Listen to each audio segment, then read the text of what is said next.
শুভ দুপুর বন্ধুরা, আশা করব সবাই খুব ভালো আছো। আর আশিয়া কুকিং চ্যানেলে প্রত্যেককে ওয়েলকাম। আর আজকে শনিবার, ভেজ ডে, আর বানাচ্ছি একটু ঝিঙে পোস্ত। মানে বাঙালির ইমোশান পোস্ত মানেই। তো কড়াইতে একটু সর্ষের তেল বসিয়েছি, আর একটু কালো জিরে ফোড়ন দিয়ে দিলাম। তেলের মধ্যে সামান্য একটু নুন দিয়ে দেবো। আর আলুগুলোকে খুব ছোট ছোট করে আমি কেটেছি। এবার এটাকে একটু ভাজা ভাজা করবো আর কি।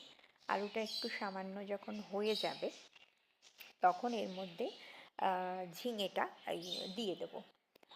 আর দুটো কাঁচা লঙ্কাও চিড়ে এর মধ্যে দিয়ে দিলাম আলুর মধ্যে। পোস্তটা বেটে নিয়েছি দুটো কাঁচা লঙ্কা দিয়ে।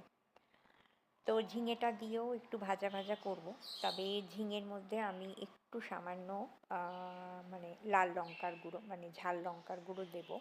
কারণ পোস্তটাকে আমি একটু ঝাল ঝাল করতে চাইছি, মানে বেশ একটু ঝাল হবে, ভাতে মেখে খেতে অসাধারণ লাগে। তো আর একটু সামান্য নুন আমার মনে হলো লাগবে, সেই জন্য দিয়ে দিলাম। তো চলো, এবার এটাকে আর একটু ভাজা ভাজা করে দেবো, দিয়ে সামান্য একটু ঢেকে দেবো। কারণ এর থেকে যা জল বেরোবে, এই জলেই সমস্ত কিছু সিদ্ধ হয়ে যাবে। দেখতেই পাচ্ছ বেশ জল ছাড়া শুরু হয়ে গেছে, এবং আলু আর ঝিঙে খুব সুন্দরভাবে সুসিদ্ধ হয়ে গেছে। আর এরপর কি পোস্তটা, মানে যেটা বাটা পোস্ত, সেটা ওর মধ্যে ঢেলে দেবো। এবার দিয়ে এটাকেও খুব সুন্দরভাবে নাড়াচাড়া করব। পোস্তর বাটিটা, মানে মিক্সির বাটিটা একটু ধুয়ে সামান্য একটু জল মিশিয়ে নেব, কারণ পোস্ত ফেলা যাবে না। তো দিয়ে এবার এটাকে বেশ ভালো করে নাড়াচাড়া করব।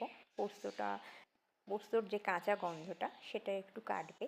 আর আমি একটু পাতলা নামাবো, কারণ আমার একটু পাতলা খেতেই ভালো লাগে।